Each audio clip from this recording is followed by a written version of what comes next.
ဒီနေ့တော့၄လပိုင်း25ရက်ဗျာနော်မနက်ပိုင်းတော့နေရပူကျင်တာလို့မပူပါလို့နဲ့ပူတော့ပူတာပေါ့ဗျာ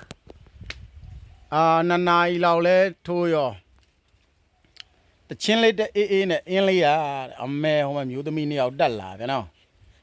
တက်လာပြီးတော့ဗာလောက်လဲဆိုတော့ခဏထိုင်ပေါ့ဗျာသူ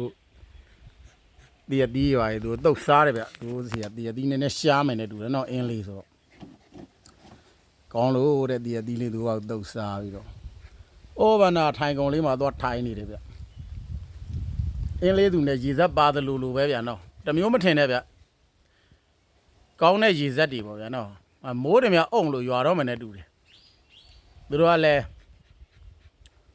ဒါရောက်တာနဲ့ဆိုင်ကယ်နဲ့တန်းတက်လာဗျာနော်သူတို့လာတာတော့ကားနဲ့ပေါ့ဗျာမန်းလေးရောက်မှဆိုင်ကယ်ငှားပြီးကိုယ်တိုင်မောင်းလာညသူတို့ဟိုတယ်ကိုတင်းမှာဗျာမနက်ဖြန်တနေကုန်ချက်ပြုတ်စားပြီးတော့အေးဆေးနေပြရသည်နေပြလို့မနက်ဖြန်တနေကုန်ကတော့26ရက်နေ့ကတော့အင်းလေးသူ2ယောက်ကိုအိမ်အပ်ခဲ့မယ်ဗျာနော်ကျွန်တော်ကမင်္ဂလာဆောင်ဆင်းရအောင်သူ့သဘောအမနေတာထိုင်တာချက်တာပြုတ်တာပြပြီးပြီဗျာနော်သူကတော့အင်းလေးရိုးရစားစားလေးတွေကိုဘာကြီးမို့ချက်ကျွေးမယ်တဲ့သူတော့ဒီမှာခရမ်းကျင်စီငပိချက်နဲ့တို့မြုပ်လေးတော့စားမယ်လို့ပြောတယ်ဗျာနော်တကယ်ဗျကံကောင်းတယ်ပြောရမှာမိုးတွေများအုပ်မှောင်းလာတာဗျာနော်ဟန်ကြဗျတောင်မောတော့အေးလာတယ်မဲ့ရေနွေးတော့ပြီးစောင်းချုံနေရတယ်လေကြီးတယ်လို့တော့မထင်ပါနဲ့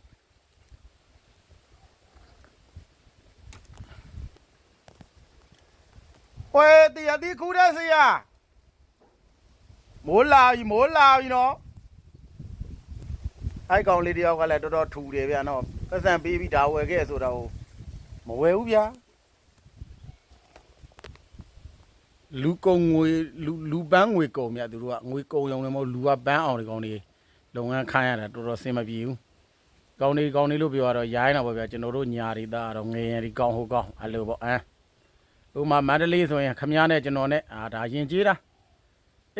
ဟိုးအောက်ပြည်ကရင်ပြည်နယ်ဘက်တော့ခမည်းလို့သွားမပြောနဲ့မကြိုက်ဘူးဗျာနော်သူကကရင်ပြည်နယ်ဘက်3ကြနင်နဲ့ငါနဲ့3တာ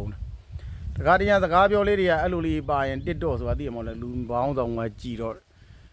ဝေဖန်ထောက်ပြတာတွေများတယ်ဗျာဒါပေမဲ့တချို့ကထောက်ပြတာနေမစုံအဲ့လိုနေဆုံးနေရဆုံးရောက်ဘူးတဲ့လူတွေじゃနားလေတဲ့စကားပြောတာကျွန်တော်တို့ဆိုရင်ကနဲ့ရနဲ့တခါလေးမကွဲဘူးဆိုတာကျွန်တော်ကတခါလေးခရီးထွက်တာများတော့လူစကားသံတွေလို့ရောင်ရမ်းပြီးကုန်ပါကုန်တယ်ဗျာအဲ့လေးခါလီယန်ကြတော့တော်ဂယူဆိုင်ကတယ်ဥမာဗျာတော့ကျွန်တော်တို့ဟာကြောက်ရလားဆိုတခါလေးကြောက်ကလားဘာလားပေါ့ဗျာအဲ့လိုကနဲ့ရနဲ့လွဲတာတွေလည်းရှိတယ်ဟောဝေဖန်တဲ့လူတွေလည်းမြင်ရတယ်ဗျကျွန်တော်ကလည်းမှန်တိုင်းပြောပြရင်တော့လူငယ်တန်းပြစီရလည်းမဟုတ်ထက်တန်းပြစီရလည်းမဟုတ်တော့ဘာမှသိရှင်းပြရင်ဗျာနော်တော်တပုတ်ကို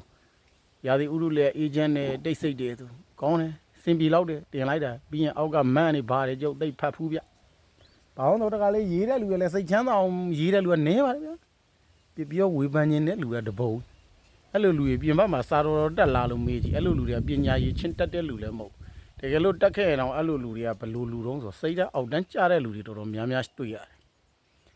တချို့ကလေးမလေးတွေလာပပလေးတွေဥပမာဗျာနော်ရောင်းဝယ်လောက်တဲ့တစ်တော့စော့တယ်အဲ့ဒါလိုက်ကောမန်းလျှောက်ရေးတဲ့လူတပုံအဲ့တချို့ယောက်ျားတွေသူလှုပ်ကြတယ်ဟောမနာလို့တဲ့မျိုးသမီးတွေတပုံကြီးလိုက်ရေးတယ်အဲ့ဒါတွေလိုက်ပြီးကျွန်တော်ခံစားတတ်တဲ့လူတယောက်မဟုတ်တော့ကျွန်တော်မှကြည်တက်အေးတက်ရှိတယ်ဗျာနော်ဒါပြောပြတာပြောတာလည်းမဟုတ်ပါဘူးလို့ဝေဖန်တာလည်းမဟုတ်ပါဘူးနော်လေးကန်တာလည်းမဟုတ်ပါဘူးလေးကအေးနဲ့စောင်းချုံပြီးအိမ်မယ်ဗျာနော်မယုံရင်တော့ပုံမြင်လို့မှတ်လိုက်ဗျာနေကိုမပူတာဒီနေ့တော့25ရက်နေ့ဗျာနော်ကဲအင်းလေးသူ2ယောက်လဲအိမ်နေပြီဗျာဟိုမှာ